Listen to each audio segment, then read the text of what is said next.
Ricardo Roberto de Andrade, vem aqui. Como que é lá em casa, quando a gente chama o filho? Jaque, vem cá. Jaqueline Pinheiro Estevanato, vem aqui, é diferente. É diferente, não, é coisa séria, não é bronca, é coisa séria. É coisa séria. Que nós vamos fazer uma coisa muito séria agora.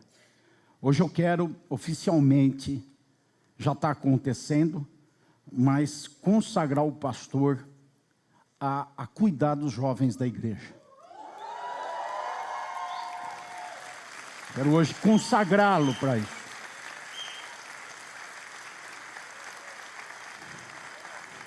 Isso é coisa séria, por isso que eu chamei assim.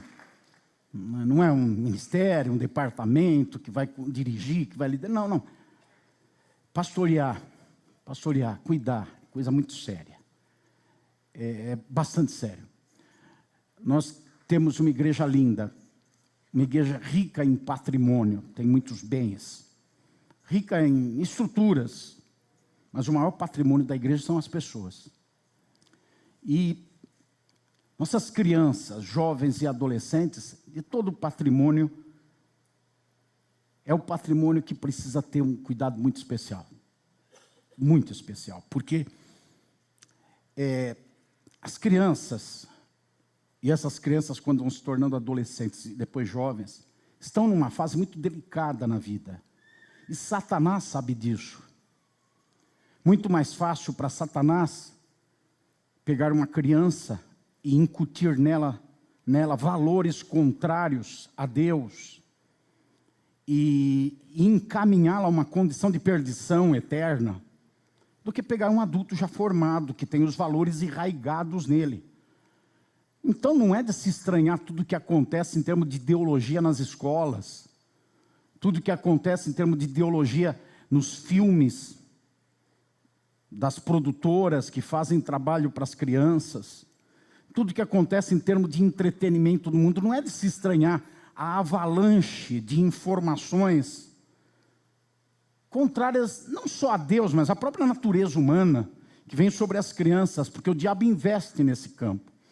E os jovens e adolescentes estão naquela fase de descoberta da vida. Estão querendo ver coisas novas, que estão se encontrando na vida. É a fase que começam a descobrir a vida sexual, começam a descobrir as necessidades e a necessidade do trabalho. Então, é um campo de ação que precisa ter muita dedicação nele, cuidado. Agora falando dos jovens, dos adolescentes, eu queria chamar o Dudu para vir aqui também, que no início desse ano foi colocado como o pastor, o que cuida dos adolescentes da igreja. É muito sério isso. Olha esse texto, eu vou precisar muito de vocês da tela para ajudar o pessoal, porque eu poderia só citar versículos, mas eu quero que vocês coloquem os olhos, tanto agora como na pregação que eu faço em seguida. Em 1 João, capítulo 2, esse texto ele é revelador de como que os jovens, versículo 14, de como que os jovens são vistos no mundo espiritual pelo próprio Deus. Final do versículo, ali você vê alguma colocação sobre os filhinhos, sobre os pais, e depois do meio do versículo para frente, o Espírito Santo inspira João a escrever para os jovens. E ali dá uma característica: vocês são fortes. A força que vocês têm é por causa da palavra de Deus que está em vocês. Então veja, lidar com jovens, com adolescentes, é lógico que precisam se divertir, tem entretenimento, tem o Jubracamp, tem o Connect, tem os trabalhos que promovem para os jovens relacionamento e o que eles precisam e gostam de ter. Mas o que torna eles fortes é o quê? A palavra de Deus. Mas o que eu quero chamar a atenção é o final do versículo, que indica que os jovens estão no fronte de batalha. Eles estão ali diante de Satanás. é a menção que faz em relação aos jovens. Vocês venceram o maligno. Por quê? Por causa da força, pela permanência na palavra. Vocês venceram o maligno. É uma indicação de que os jovens estão no fronte de batalha por causa dessas descobertas. Porque Satanás está querendo investir na vida desses jovens, desses adolescentes, para que eles sejam fracos. A missão que vocês têm é fazer com que essa palavra de Deus permaneça nos jovens. Deem o subsídio para eles terem a palavra de Deus. Não é só ficar estudando estudo bíblico e pregação. É fazendo exemplo, fazendo atitude, no comportamento, na seriedade, para que eles vençam o maligno. Satanás tem investido muito contra essas faixas de idade que eu estou falando. Fui recentemente, agora em abril, estive nos Estados Unidos, já citei aqui na igreja, fui numa igreja americana, tinha uns 200 pessoas mais ou menos naquele culto daquela igreja americana, não tinha um jovem. Não tinha um jovem naquela igreja. Eu citei aqui para vocês 2 ou 3 crianças que eram netos do pastor. Veja o ataque que Satanás faz pelo secularismo sobre jovens, sobre adolescentes. Por isso que é muito sério isso. No início do ano eu pensei em você, quer dizer, no ano passado para cá, pela seriedade que você tem demonstrado com Deus, com a vida com Deus. Eu precisava agora para os jovens, eu tinha que pensar em alguém que tem todo um comprometimento com Deus. E ainda pensa que é jovem. Né? Então junta o útil com o agradável, né? Ele acha que é jovem ainda. Então junta isso e faz esse casamento perfeito. Eu quero usar de um expediente que não tenho usado aqui, já usei muito. Eu quero ungí-los. Quero colocar óleo sobre a cabeça de vocês. A unção prepara para um ministério eclesiástico e consagra para uma atitude efetiva para toda a vida, que é um ministério eclesiástico. E também a unção é a capacitação dada pelo Espírito Santo para alguma função específica. E eu quero ungí-los agora. Me dê o óleo, por favor. Eu quero colocar sobre esses irmãos. Quero pedir para os jovens, os adolescentes, hoje eles ficam aqui ou eles estão separados? Estão aqui? Quero pedir para os jovens e adolescentes ficarem em pé. Quem é jovem, quem é adolescente, não quem pensa que é jovem. Não quem pensa que é jovem. A galera está lá em cima. Está tudo lá, ó, encheram ali, galera. E aqui tem bastante também aqui embaixo. A maioria está tudo concentrada lá em cima. Jovem vivem nas nuvens, gosta do alto, né? Lá em cima. Os jovens em pé e a igreja com as mãos estendidas para cá.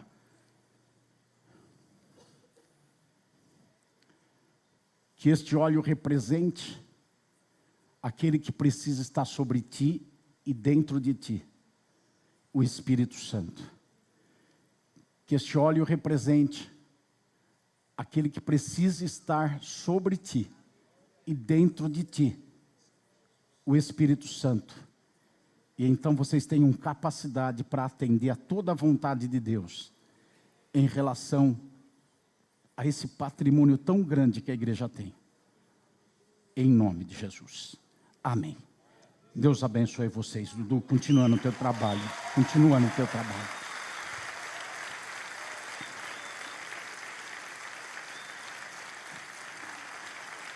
Vamos nos juntar agora aos jovens e adolescentes e todos ficarem em pé.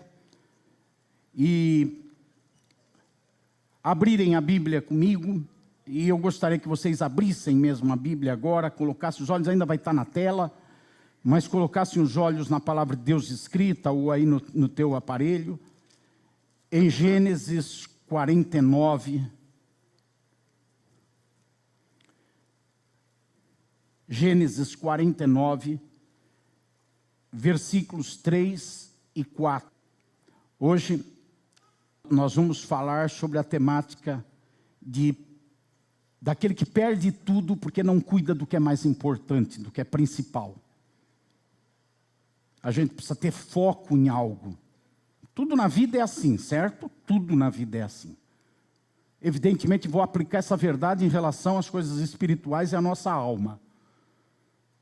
Mas tudo na vida é assim.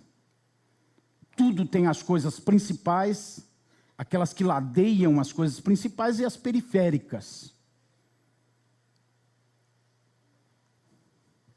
Quando alguém cuida das periféricas, dá mais atenção daquelas que ladeiam e não cuida da principal, é perigoso perder o principal. Porque está cuidando do resto. E a gente não consegue ter tempo, foco, atenção, energia para tudo ao mesmo tempo. A gente precisa colocar essas coisas e o nosso potencial numa direção. Então, é claro que a sabedoria, ela indica que a gente precisa colocar tudo isso naquilo que é principal. E na medida do possível, cuida, ladeia do que está ali perto e do que é periférico. Se perdeu o principal, perdeu tudo. Se perdeu o que é periférico, tem algum prejuízo, mas não perdeu. Se perdeu o que ladeia, também tem alguma dor, mas não perdeu. Agora, perdeu o principal, perdeu tudo. E tem pessoas que perdem tudo porque não cuidam do que é principal. E olhando para esse texto, de Gênesis 49, versículos 3 e 4,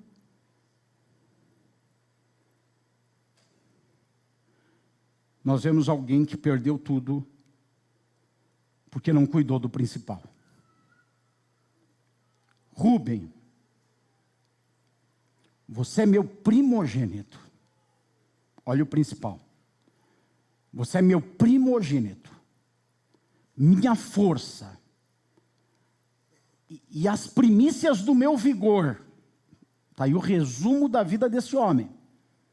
Você é tudo isso, o mais excelente em dignidade e o mais excelente em poder. Principal, não cuidou. Não cuidou. Esses dois versículos, eles são muito conclusivos, porque eles já mostram o que é o principal, e o próximo versículo já mostra que ele perdeu tudo, porque não cuidou do principal. Versículo 4. Impetuoso como a água, você não será o mais excelente. Percebe que está perdendo tudo? O principal está perdendo? Não será o mais excelente, porque subiu ao leito do seu pai e o profanou. Você profanou a minha cama.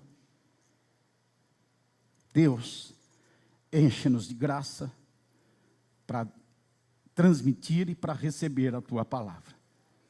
E que ela venha com revelação sobre nós. É o que eu lhe peço em nome de Jesus. Amém. Podem sentar. Eu poderia, sem nenhum prejuízo do teor, do que o Espírito Santo me deu para falar para vocês, eu poderia nominar essa mensagem como o que acontece com aqueles que se desviam do Senhor. Não mudaria em nada o teor de tudo que eu vou falar. Não mudaria em nada. Eu faço menção novamente a um dos filhos de Jacó, que está recebendo uma palavra profética, Rúben, o primeiro deles. O texto diz o primogênito, o mais velho, o principal dos filhos dentro da cultura hebraica. O mais velho era o principal. É o principal dos filhos. Como já fiz durante esse ano, em algumas ocasiões, menção a outros filhos de Jacó. Vocês lembram disso? Lembram das situações que eu estava aqui dizendo no púlpito, que aquele velho de 147 anos de idade, que estava 17 anos morando no Egito, no fim da sua vida, perto da morte, já cego, ele põe a mão sobre os filhos e dá uma palavra profética sobre a vida dos filhos. Nós falamos nesse ano sobre sobre Judá, visto como um leão, ou seja, o perigo de não saber exercer autoridade. Judá soube exercer, dele veio Jesus. Nós vemos que Jacó, esse ano nós vimos Jacó colocando as mãos sobre Issacar, um dos seus filhos, e dizendo: você é como um jumento acomodado. Você lembra que você chamou teu irmão de jumento? Você é como um jumento acomodado entre as suas cargas. Em vez de assumir o que tem que fazer, achou melhor descansar no que tem e ficar ali acomodado. Nós vimos ainda neste ano aquela palavra que foi dada para Dan. Dan é como aquela serpente que fica à beira do caminho, não caminha na estrada. Ela fica tem uma estrada boa, iluminada, mas ela só fica à beira do caminho, com astúcia, tentando fazer coisas com astúcia, com malícia, mas não se entrega no caminho. Nós vimos sobre Azer, aquele filho que teve a palavra profética pela condição geográfica que tinha da sua tribo, de ser aquele que ia sustentar toda a nação através da agricultura, porque ele era muito próspero, era um abençoado, mas usava essa bênção em forma de generosidade. Não era um abençoado egoísta, era um abençoado altruísta, generoso. A mesa de Azer será farta, ou seja, muita gente vai comer da mesa de Azer. Terá muito, mas para os outros, não só para si mesmo. E hoje nós vamos falar sobre Rúben, esse que era o principal e perdeu tudo, esse que se desviou.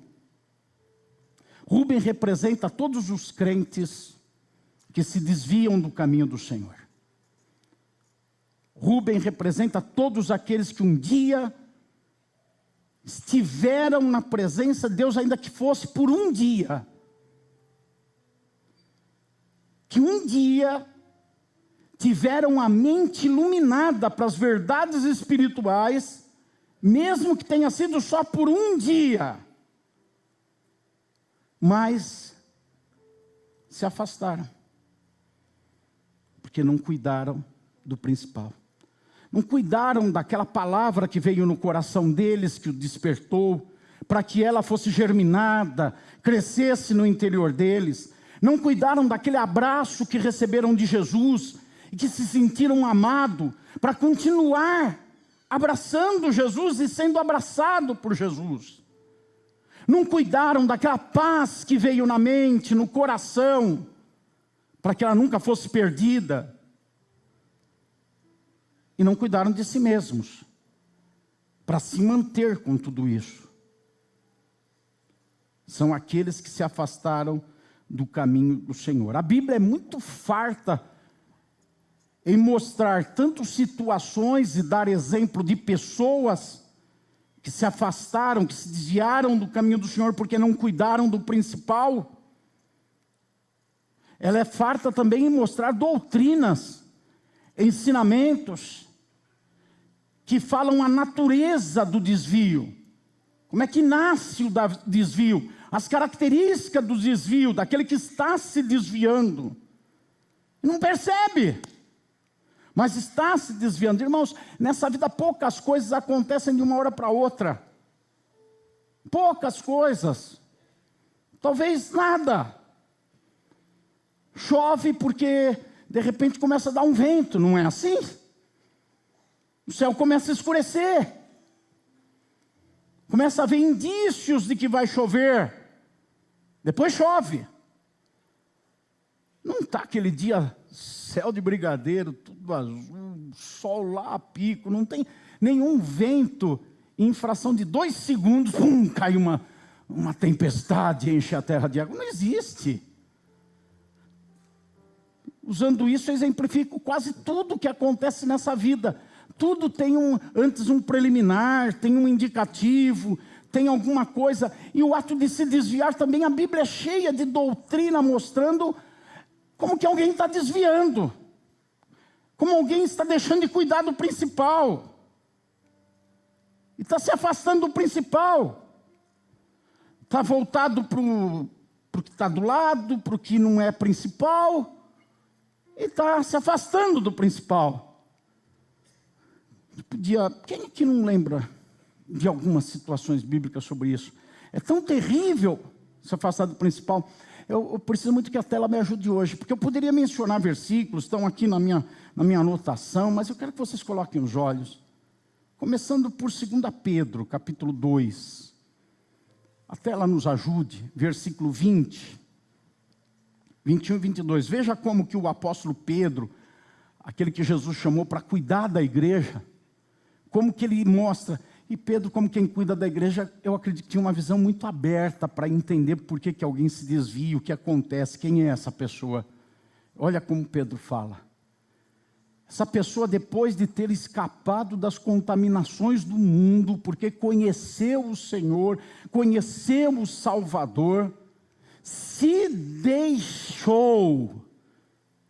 Ninguém veio enganar, ela se deixou enganar, se deixou enredar de novo. Percebe aí a responsabilidade pessoal? Não, foram os problemas, foram as pessoas, foi aquela lá, foi a igreja, foi o pastor, foi o irmão, foi a família, foi... Não. Ela se deixou enredar de novo. E é um derrotado. Está aí quem conheceu o Senhor, quem conheceu o principal. Quantos estão comigo e estão entendendo? Levante a mão e diz amém. Está aí quem conheceu o Senhor. Escapou da contaminação. O seu último estado se tornou pior do que o primeiro. Ou seja, era melhor nunca ter conhecido. Era melhor nunca ter tido uma experiência com Jesus. Era muito melhor para ele. Porque agora ele ficou pior do que aquele que nunca teve uma experiência com Jesus. Versículo 21. Seria melhor que eles nunca tivessem conhecido o caminho. Acabei de falar isso. Após conhecê-lo, voltar para trás e se afastar daquele mandamento santo que foi dado para eles. E olha o versículo, a comparação que é feita. O que aconteceu com eles? É como um cachorro que vomita e depois come o vômito. É como uma porca que toma banho, é lavada e perfumada, depois volta para a lama. Solta ela, volta para a lama. Olha como é pesado.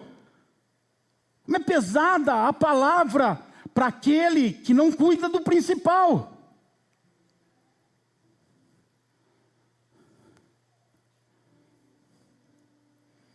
Na história de Israel, quem que não ouviu aqui a história de Esaú e Jacó?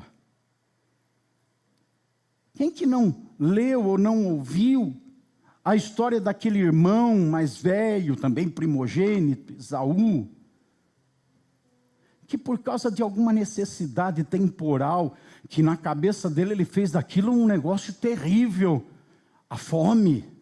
Ele estava com fome de um dia de trabalho. Um dia inteiro trabalhando, ele volta para casa e diz assim: eu estou a ponto de morrer de fome. E aí ele vende o seu direito de primogenitura principal em troco de um prato de comida. Percebe? Quem vai perdendo o foco no principal é aquele que as necessidades, os problemas, as dificuldades da vida, as coisas que enfrenta, são potencializados na cabeça dele. São potencializados. Estou sofrendo que nem Jó. A minha luta é tão grande. O meu problema, minha necessidade é tão enorme. Olha aí uma pessoa que está perdendo o foco no principal. Esaú é um exemplo disso. Jesus fala sobre outra coisa que faz as pessoas perderem o foco no principal. Falta de atenção, vigilância, falta de diligência, de cuidado, ser negligente. Ele conta uma parábola das 10 virgens. E ele fala que 5 delas sabiam que tinham que ter certas providências na vida, certa atitude, para estarem preparadas quando o noivo chegasse. Mas deixaram para depois. Não tinham tempo. Não se preocuparam com isso. Não se ocuparam com isso. Não estavam cuidando do principal. O principal não era estar na condição de noiva, era casar. O principal não é nós estarmos aqui na igreja, é um dia estarmos com o Senhor por toda a eternidade. Não cuidar do principal. Está aqui. O apóstolo Paulo, ele doutrina sobre isso. Agora eu preciso novamente da tela. Aí a luz está meio apagada. Acompanha na tela. Ele fala que o desvio sempre está relacionado com a forma como a pessoa trata a palavra de Deus.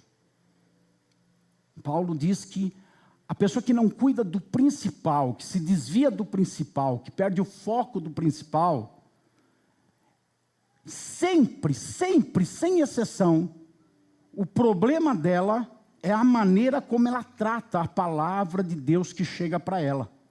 Está chegando a palavra de Deus para você. E você tem aí a oportunidade de decidir como é que você lida com a palavra que chega para você.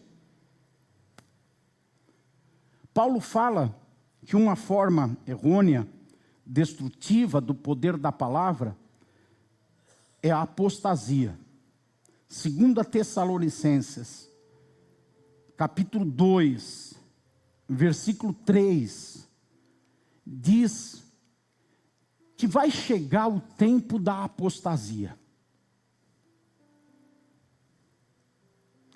Você percebe que está escrito ali? De modo nenhum, ninguém os engane, porque isto não acontecerá. O que é o isto? É a volta do Senhor. Está dizendo, de modo nenhum, a volta do Senhor acontecerá sem que antes venha a apostasia. O que é apostasia? Apostasia é gerar no interior uma fé que não seja nascida da verdade. A palavra de Deus, disse Jesus, a tua palavra é a verdade. Então, apostasia é uma pessoa crer errado, não é não crer, é crer errado. É não ter fé bíblica, não ter fé na palavra. Tem fé de outra forma, mas não na palavra de Deus. Isso é apostasia. E vai ser revelado o filho da perdição, o anticristo. Então, antes de vir Jesus, tem um tempo de apostasia em que as pessoas abandonam a fé genuína e se apegam a um monte de conceitos, ideias e valores de outras pessoas ou deles mesmos. E aí eles têm uma fé errada. O apóstolo Paulo ainda fala que outro problema, e ele diz isso em 2 Timóteo, capítulo 4, versículo 10, ele fala que é o amor ao mundo. Ele fala de uma pessoa, Demas, ele diz assim, Demas amou o mundo, o presente século. Me abandonou. Foi para a Galácia. Foi embora. Amou o mundo. É outra coisa que faz a pessoa perder o foco no principal. Ela se apega a essa vida, ela ama o pecado que tem no mundo, ou ama os bens que tem no mundo, ou ama as coisas que tem, tudo que é dessa vida, ama isso, se apega a isso, fica presa a isso, a ponto de que estar com Paulo já não era mais importante para Demas. Acompanhar no ministério de Paulo, que ele estava fazendo, já não era mais significativo. Agora ele tinha outras coisas para fazer. Porque ele amava o mundo. Era mais importante o mundo para ele. A gente vê também, no mesmo capítulo 4 de 2 Timóteo, um outro personagem, Alexandre. Ele era um ferreiro, trabalhava com ferro. E diz que esse Alexandre, que foi um crente, ele passou a resistir à palavra de Deus. Aí nesse texto diz, ele me causou muito males. Olha, era um crente, agora estava fazendo mal. Era um companheiro de Paulo, agora fazia mal para Paulo. Olha o versículo 15. Tome cuidado com ele, porque resistiu fortemente às nossas palavras. A resistência à palavra. Sabe, tem gente que é assim. O pregador está lá falando e fala, Deus vai te abençoar. Ele diz, Deus está falando comigo. Aleluia. Aí o pregador diz assim, você precisa se arrepender do seu pecado. Ele fala, o pastor está entrando na carne. Aí na hora da oferta ele já fala, é o diabo agora. É o diabo que está agora tomando conta da situação. São pessoas que resistem à palavra, porque a palavra lhes ofende. A palavra lhes contraria. Eles falaram uma coisa ontem e chegam hoje aqui na igreja, ouvem uma palavra contrária àquilo que eles falaram ou fizeram ontem. E eles, com a palavra. E eles não fazem com o que eles falaram, com o que eles fizeram. É um com a palavra. Pessoas que resistem à palavra de Deus. 1 Timóteo capítulo 1, versículo 20, fala desse mesmo Alexandre. E fala de Alexandre, junto com outros, que se entregou, ou seja, que foi entregue a Satanás. Olha que caminho. É entregue a Satanás. Por quê? Porque blasfemou. O que é blasfemar? Tem o aspecto do falar mal, mas é mais do que falar mal. Blasfemar é negar. Nega a palavra de Deus, nega o que é dito na sua vida, na prática da sua vida. Aqui, nós temos Paulo doutrinando. Agora, um ping-pong, rapidinho. A carta aos Hebreus, capítulo 10, versículo 39. O que aconteceu com essas pessoas? Deixam de crer. Vai entendendo, vai percebendo que eu estou querendo caracterizar, não são pessoas que nunca ouviram de Deus, que não conhecem Deus. Tudo pessoa que um dia frequentou a igreja. Ou está frequentando. Tudo pessoa que já teve uma experiência com Deus. Ou até está tendo. Mas deixou de crer. Quando é que a pessoa deixa de crer? Quando ela não faz. Quando ela não pratica o que a palavra de Deus diz. Ela deixou de crer. Seja o que for que a palavra de Deus diz para ela fazer e viver, ela não faz, não vive, ela deixou de crer na palavra. Ela conhece, mas ela não crê, ela não acredita. Deus fala, vai por aqui. Ela fala, não, eu acho que eu ir por ali vou me dar mal. Porque ela não crê na palavra, faz isso. Ela não crê na palavra, então ela faz do outro jeito.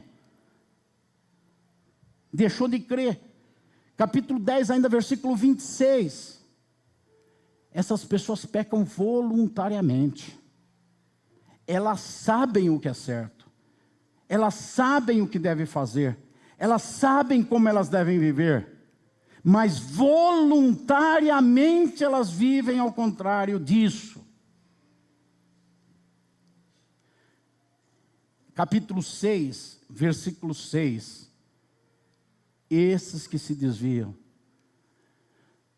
caíram sim. É impossível outra vez renová-los para arrependimento, visto que, de novo, estão fazendo o que, irmãos? Crucificando para si mesmos o Filho de Deus e expondo-o à zombaria. Seu mau testemunho, seu comportamento errado, está matando Jesus para a sua vida. Ou seja, está tirando a possibilidade de vida em Jesus de si. E está fazendo com que outros falam, aquele lá não é crente? Aquele lá não vai na igreja? Aquele lá não diz que é servo de Deus? Olha o que ele está fazendo. Ele não diz que é... Eles estão expondo o nome de Jesus à zombaria pela vida deles. São pessoas que não estão cuidando do principal, que tem essas características e tantas outras. Eu quis nesse momento, só introdutório de apresentação, deixar bem claro que a Bíblia fala desse tipo de pessoa e fala com propriedade, fala com profundidade, fala com detalhe. Dá para a gente perceber e dizer, opa, estou com o pezinho no lugar errado. Opa, eu estou indo na direção errada. Opa, eu tenho que mudar uma atitude. Opa, eu tenho que me converter. Opa, eu tenho que mudar minha vida. Dá para isso, mas tem pessoas que mesmo com tudo isso não se importam. Dão de ombro. Continuam. Uma arrogância, como se eu sou filho de Deus e você sempre, independe do que eu faço, não tem problema, posso viver de qualquer jeito. E vão ficar fora do que Deus preparou para a eternidade. E não vai ter mais o que fazer. Agora eu quero voltar para Rúben. E quero, nos próximos minutos, olhar para a vida de Rúben e perceber, nesses 2 versículos, do capítulo 49, quero perceber esse desvio de Rúben e o que acontecia com ele. Me chama a atenção que no versículo 3, quando Rúben é caracterizado sobre o que ele é, eu noto ali que ele tem nele uma bênção natural. Ele não escolheu ser primogênito. Ele não escolheu estar naquela condição de o mais excelente. Ele não escolheu ser o principal dos filhos. Foi algo natural que lhe foi dado. Então, é uma condição que eu diria até natural, é uma bênção natural, que veio sobre ele sem participação dele, no sentido de ter escolhido. E é impossível, irmãos, nós não nos lembrarmos do Senhor Jesus dizendo, não fostes vós que escolhestes a mim, mas eu escolhi vocês. É impossível a gente não lembrar do apóstolo Pedro, falando da nossa condição de escolhidos, e dizendo no capítulo 2 da sua primeira carta, no versículo 9 e 10, o seguinte, vocês são geração eleita, são sacerdócio real, são nação santa, povo exclusivo de Deus para anunciar as grandezas daquele que os chamou das trevas para a sua maravilhosa luz. Antes vocês nem sequer eram povo, mas agora são povo de Deus. Não haviam recebido misericórdia, mas agora a receberam. Espera aí, eu estou me vendo como Rúben. Você está se vendo como Rúben? Que foi colocado numa condição de uma bênção natural, de uma escolha, e foi galgado, alçado a isso sem merecimento. Não foi nada que você fez, não foi nada que eu fiz, que nos levou a essa condição. Assim como Rúben. Mas o que aconteceu? O versículo número 4, ele mostra que Rúben era, aí caracteriza Rúben, impetuoso. Sabe, aquele que é impetuoso com a água. Ou seja, aquela forma assim, de fazendo as coisas que quer fazer. A água, ninguém controla ela. Vai lá no mar, ninguém controla a água, ela vai, ela vem. Ela vem alta, ela vem forte. É impetuoso, vai para cima, vai fazendo. A água não põe a mão na cabeça, a água não tem nem cabeça, né? Para pensar o que eu vou fazer. Mas eu diria que o impetuoso também não tem cabeça. Porque ele não para pensar no que ele vai fazer, no que ele está fazendo, nas consequências, no que aquilo vai gerar, no problema, na situação. É impetuoso, dá vontade, quer, sente, tem necessidade. Precisa, gosta, vai lá e faz. O que aconteceu com Rúben? Ele não zelou por aquela bênção natural que tinha. Ele não cuidou daquela bênção natural que ele tinha. É o que acontece com aquele que não cuida do principal. Ele não cuida daquilo que ele recebeu do Senhor.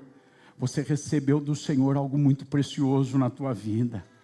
Você recebeu do Senhor a revelação de Deus na tua mente. Você não é um escravo do pecado, você não é escravo do mundo. Você não vive entregue ao engano de toda a natureza carnal que existe nesse mundo. Você não é levado, você entende as coisas. É algo que você recebeu. Você recebeu tudo isso do Senhor, mas precisa cuidar disso. Precisa zelar por isso. Rúben era impetuoso como a água. E olha, porque ele era assim, ele não tinha o domínio, ele não tinha o controle sobre si mesmo, você não será mais o mais excelente. Por quê? Porque as suas atitudes te levam a perder o principal. O que Rubem fez? O que está aí, subiu ao leito, está lá em Gênesis 35, versículo 22. Diz lá, e aconteceu que habitando Israel naquela terra, Rubem foi e se deitou com Bila, concubina de seu pai. Israel ficou sabendo disso. Eram 12 os filhos de Israel. Por que assim, mas eram 12 os filhos de Israel? É porque dos 12 o principal não teve controle. Me ajuda, fala para o seu irmão, segura a tua onda, meu irmão. Segura, apaga teu fogo, irmão. Onde é que está o teu fogo? Está na área sexual? Apaga esse fogo. Está na questão de dinheiro? Apaga esse fogo. Está no teu temperamento, no teu caráter, talvez explosivo? Apaga esse fogo. Está na falta de domínio? Apaga esse fogo. Está no teu jeitão. Eu tenho um jeitão, eu tenho uma forma. Avalie essa forma, se ela está causando prejuízo, se é uma água sem controle. Se apaga esse fogo. Impetuoso.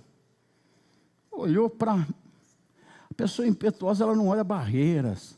Olhou para a mulher do seu pai, bonitona. Eu quero. Não tem limites, não tem barreira, não tem nada que impede, não tem trava, não tem obstáculo. Eu quero, eu vou. Eu quero, eu faço. Eu quero, eu tomo. Eu quero, eu pratico. Eu quero... E aí, eu não quero que a nossa mente fique aqui limitada à questão sexual. Aqui era a questão sexual, mas tem tanta coisa na vida. Tanta coisa. Que essa pessoa que não sabe cuidar do principal, essa pessoa que não sabe cuidar daquilo que é a essência da vida dela, ela tem tanta coisa que por ser impetuosa ela vai se entregando. Ela não para. Ela não se segura, ela não se controla. É o caso de um desejo descontrolado, ter uma relação sexual fora dos padrões estabelecidos. E ele vai lá na direção daquilo, fez ele perder a bênção natural. Não será mais o excelente. Vai ser como um porco que toma banho e depois volta a se sujar. Vai ser como um cachorro que come o próprio vômito. Porque não tem controle. Não se domina.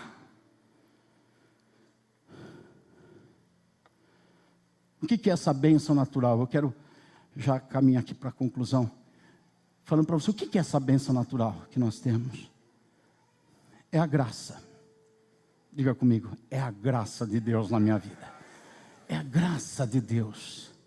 É uma bênção natural. É aquilo que nós não escolhemos, que nós não planejamos. Deus, por graça, nos entregou o seu Filho Jesus Cristo para morrer pelos nossos pecados. E agora nós estamos na graça de Deus. É a graça. E a consequência dessa graça tem um efeito temporal e eterno. O efeito temporal da graça o efeito eterno da graça é a vida eterna, vocês sabem. E o efeito temporal da graça é liberdade. O efeito temporal da graça é liberdade, ser pessoa livre. João 8,32 diz o quê? Quem sabe? Conhecereis, e a verdade. E o 36 diz o quê? Se o Filho vos libertar, verdadeiramente sereis livres. A bênção natural, estou chamando natural, eu sei que é algo sobrenatural, mas natural no sentido que vem para a gente assim, sem nosso esforço, é a graça. E essa graça nos dá liberdade. A gente passa a viver na liberdade. Agora, o mesmo apóstolo Paulo, vocês sabem que na Santa Ceia eu prego uma mensagem mais doutrinária para a igreja. Regramento de vida. E é isso que eu estou fazendo. O apóstolo Paulo, ele escreve a carta aos Gálatas, e dentro da carta aos Gálatas, ele trabalha com a liberdade, e aqueles que perdem a liberdade, aqueles que não sabem lidar com a liberdade, aqueles que não cuidam de um principal, dessa graça que se manifesta em termos de liberdade. Paulo, ele chega a dizer em outra passagem, ele diz: tudo me é lícito, mas nem tudo me convém. Ele diz: eu posso fazer todas as coisas, mas só vou fazer aquelas que edificam, não vou fazer tudo. Eu não vou me deixar dominar por nada. Então, a pessoa que tem a liberdade, ela precisa saber lidar com a liberdade. A liberdade, ela é mais difícil de trabalhar do que com o legalismo. É muito mais fácil, eu sei disso, trabalhar com uma igreja na base do legalismo. Pode, não pode, vai, não vai. As pessoas ali têm que ficar do que dar liberdade, dizer: ó, tem esse caminho, tem esse, tem aquele, esse daqui é bom, agora você escolhe por onde você vai. É muito mais fácil lidar sem a liberdade.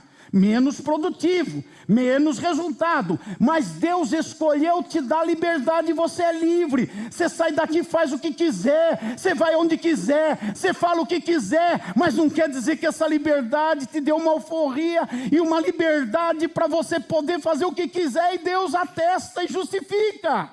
Não, tem que saber lidar com a liberdade. E Paulo escreve aos Gálatas, no capítulo número 5, deixa eu ver se é o 5 mesmo. Gálatas. Capítulo 5. E ele fala da liberdade. E ele diz duas coisas que as pessoas, por causa da liberdade, podem comprometer essa bênção natural, que é a graça que gerou a liberdade. A primeira coisa é viver na religião e não na presença de Deus. Ele diz isso nos versos 2 a 12, capítulo 5. Versículo 1, ele diz assim: para a liberdade foi que Cristo nos libertou. Por isso permaneçam firmes e não se submetam de novo ao jugo da escravidão. E do versículo 2 até o versículo 11, ele expressa esse jugo da servidão ao jugo de estar preso as cerimônias e as rituais do sistema religioso e fazer disso a sua forma de se relacionar com Deus, sem ter algo essencial que é a presença de Deus. E aqui, irmãos, eu quero falar algo com vocês, porque quem não tem essa presença de Deus e tem a religião, e aí estão aqueles que estão na igreja, que continuam com os rituais, com as cerimônias, com os cultos, com as atividades religiosas, que ceiam, que entregam dízimos, ofertas, que estão participando do dia a dia da vida da igreja, e o seu relacionamento com Deus está montado sobre isso. E não está construído pela presença de Deus.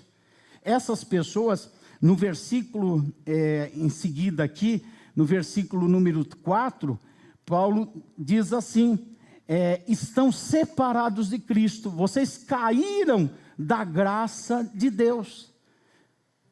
Eles estão praticando os rituais, eles estão fazendo as cerimônias, cumprindo as ordenanças, mas estão separados e caíram do quê? Da graça. Ou seja, usaram o fruto da graça, a liberdade, de maneira errada, e caíram da graça. Por quê? Porque não estão vivendo um relacionamento com Deus pautado na presença de Deus. Agora, tem duas formas de se relacionar com Deus pautado na presença de Deus. Tem o viver com Deus pautado em sentir a presença de Deus. E tem o viver com Deus pautado em ter o senso da presença de Deus. São coisas distintas, diferentes. O relacionamento com Deus, pautado no senso da presença de Deus, cria gatilhos de impedimento dessa pessoa sair da graça e usar mal a liberdade. Agora, o viver com Deus pautado pelo sentimento da presença de Deus não tem o poder de criar esses gatilhos. O que eu quero dizer? Eu quero dizer que todos nós sentimos a presença de Deus esporadicamente. em alguns momentos. Não é todo culto que você sente a presença de Deus. Eu preguei lá em Além Paraíba na quinta-feira, quando terminou o culto, tinha um vereador no culto, que era a inauguração da igreja, então tinha autoridade da cidade, o presidente da Câmara, vereadores, pastores da região. Quando terminou o culto, um vereador, que eu acho que não era crente, não me perguntei, mas eu percebi no culto assim, a forma dele, sabe, quando não é crente, levanta a mão.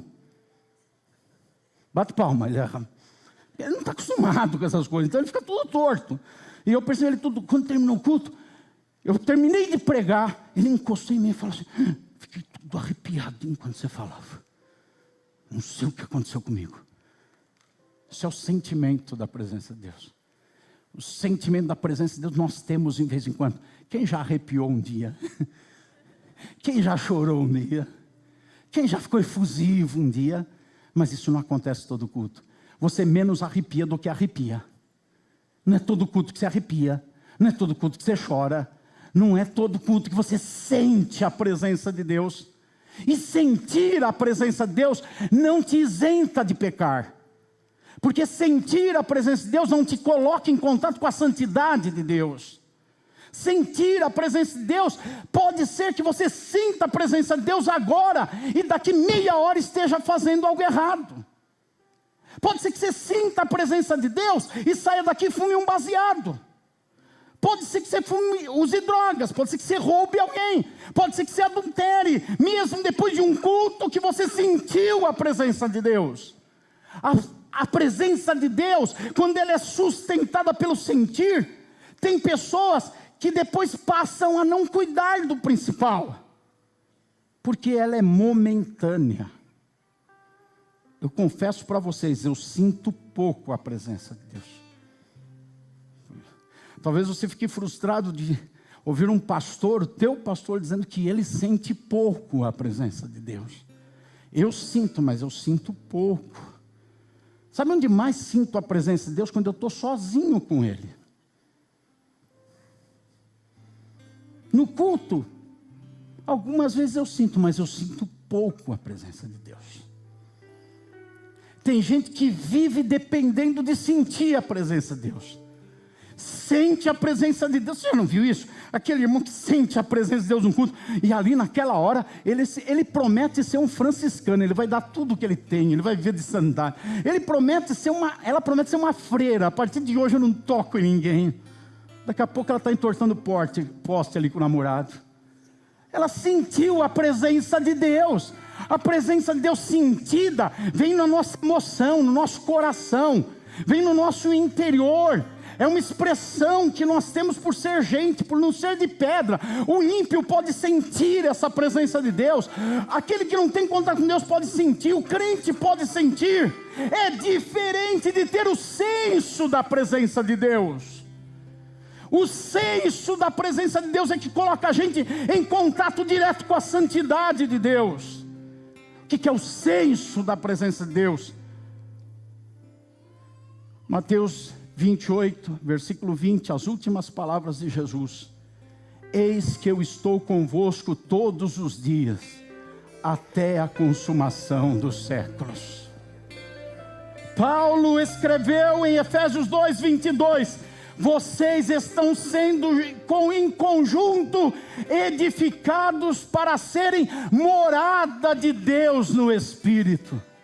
O sentimento da presença de Deus acontece quando Deus passeia no nosso meio. O senso da presença de Deus acontece quando Deus mora em nós, habita em nós. Para a pessoa que tem o senso da presença de Deus, estar aqui no culto é a mesma coisa que estar no banheiro da sua casa. Me entenda uma colocação. É a mesma coisa que estar no escritório trabalhando. É a mesma coisa que estar no ônibus, na lotação. É a mesma coisa, quem tem o senso da presença de Deus, é a mesma coisa estar no vale da sombra da morte, ou estar nos montes Sião. Ele pode estar por cima, por baixo, ele pode estar bem, ele pode estar mal, mas o senso da presença de Deus inibe o pecado e faz ele cuidar do principal. Ele vai cuidar do principal, aconteça o que acontecer. Porque o senso, ele vai fazer um negócio, está ali, ele sabe, Deus está aqui. ele vai se relacionar com um amigo, ele vai ter um conflito familiar para tratar, ele sabe, Deus está aqui. Ele vai ter uma relação sexual com a sua esposa, com o seu marido, até ali ele sabe, a presença de Deus está aqui, o senso dele está aqui, eu tenho senso, eu sei que ele está aqui comigo. Quando ele vê uma situação de tentação, ou de necessidade, ou de perigo, ou de atração, ele tem o senso da presença de Deus, e ele vai agir conforme esse senso da presença de Deus fala para ele. Agora, quem tem só o sentimento da presença de Deus, quem tem o sentimento da presença de Deus, fala assim, parece que Deus está tão longe, não fala comigo faz tempo. Deus não quer um relacionamento com você assim na base de love, só love, só love. Ele quer um relacionamento racional com você. É por isso que Paulo diz, eu rogo a Deus que vocês apresentem o corpo de vocês como sacrifício vivo, santo e agradável a Deus, que é o vosso culto racional. Porque o senso da presença de Deus está na mente, enquanto o sentimento da presença de Deus está no coração. Quem tem o senso da presença de Deus trata das coisas diferente do que aquele que tem o sentimento da presença de Deus. E é esse, com o senso da presença de Deus, que vai continuar sempre vivendo e cuidando do principal. Eu teria mais coisas, mas eu acho que é o suficiente. Eu vou parar por aqui para que você saia com essa palavra na sua mente daqui a pouco do culto. Para que você ceie na sequência comigo, pensando nisso. E você faça aquela introspecção, entre para dentro de você pensando, eu estou vivendo com Deus baseado no sentimento ou na razão? Eu estou vivendo o meu dia a dia baseado no que eu sinto da parte de Deus ou no que eu sei da parte de Deus?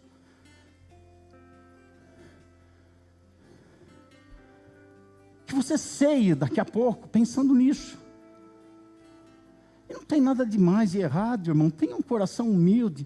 Se você percebe que está vivendo na base do sentimento, peça perdão a Deus, fala, obrigado, Senhor, o Senhor falou comigo hoje. Eu preciso cuidar do principal para não me desviar. O principal, a gente cantou aqui um louvor, eu sou ruim para guardar a letra, mas o centro, Jesus é o centro de tudo o que é. A presença de Deus é o mais importante do que tudo. Mais importante do que o que nós estamos cantando, mais importante até do que eu preguei, mais importante do que o seu irmão e do que você, mais importante do que a ceia, do que as ofertas, mais importante das liturgias, mais importante de tudo é a presença de Deus no nosso meio. Mas eu não arrepiei. Mas você está querendo sentir a presença dele? Não, o que você precisa é saber que ele está aqui. E é baseado nesse conhecimento que você tem que pautar a tua vida e fazer a tua vida andar. Sabendo que Deus está aqui, mas Deus está lá também. Deus também está, porque Ele mora em você. É o senso, Ele é o centro de tudo que é. Vamos ficar em pé. Faça uma oração nesse cântico. Responda a Deus agora, que Deus falou com a tua vida. Rubem representa aquele crente que não tem domínio próprio, é desequilibrado, destemperado, impetuoso, faz o que dá na telha, o que sente, o que quer, o que acha, não consulta a Deus, porque não tem o senso da presença de Deus. É por isso que faz assim, que vive desse jeito. É caracterizado por se entregar às paixões carnais, por ter reações negativas diante das pressões da vida. Todos têm pressões na vida, de várias áreas, origens, de pessoas, de circunstâncias, todos têm pressões. Esse crente Rubem é aquele que diante das pressões da vida, ele mostra toda a sua falta de responsabilidade por meio das suas ações, meio dos seus comportamentos, porque não tem equilíbrio, não é dominado pelo Espírito Santo, não sabe esperar o momento certo de Deus, não sabe valorizar a presença de Jesus que está ali falando, tratando com ele, mas fica correndo de um lado para o outro que nem Marta, porque não tem o senso da presença do Senhor. Vem para um culto como esse, não é nenhuma referência de fato, apenas hipotética, vem para um culto apenas achando que vai apertar botão, que vai atender na porta, que vai pregar, ou que vai cantar, ou que vai tocar. Vem para o culto pensando que apenas vai assistir, vai ver o que acontece. É esse crente Rubem que não está cuidando do principal. É aquele que chega no lugar onde está a presença de Deus, não porque está todo mundo chorando, sentindo, arrepiado, mas porque ele disse: eu habito no meio de vocês, vocês são a minha casa. É aquele crente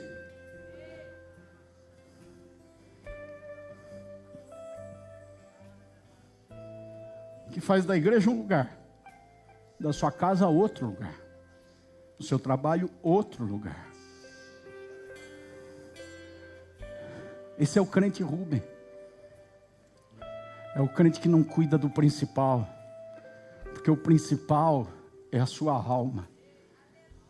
Jesus disse: todos sabem do que vale ganhar o mundo inteiro e perder a sua alma. O crente que não é Rubem é aquele que tem o senso da presença de Deus, e ele está na igreja e fala: eu estou aqui e Deus está comigo. Ele vai para o escritório e fala: eu estou aqui e Deus está aqui. Ele vai aonde ele estiver, Deus está aqui. É por causa do senso da presença de Deus que José, quando foi chamado a ter um comportamento pecaminoso com a mulher de Potifar, a mulher o tentou e o chamou, e ela era atraente, bonita. José falou: não posso, não vou fazer isso. Por que ele não sentiu? Ele não estava arrepiado, pelo contrário, talvez tivesse fogo. Ele tinha 18, 20 anos, nessa idade é a idade do fogo. Ele estava com fogo, mas ele apagou o fogo, porque o senso da presença de Deus se faz um bombeiro na vida daquele que tem esse senso.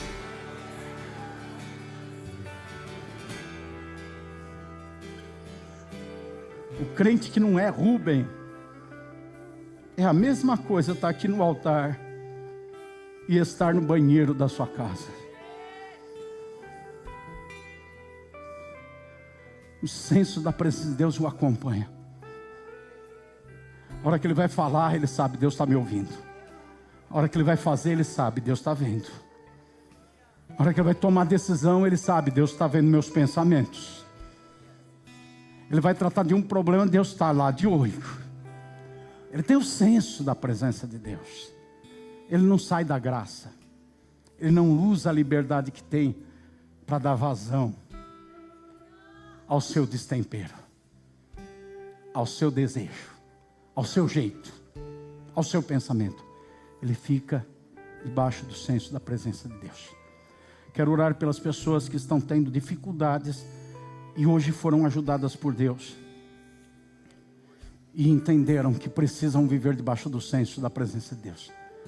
Quero orar especificamente por aqueles que estão pensando o seguinte: puxa, eu acho que eu estou longe de Deus porque eu não sinto a presença dEle.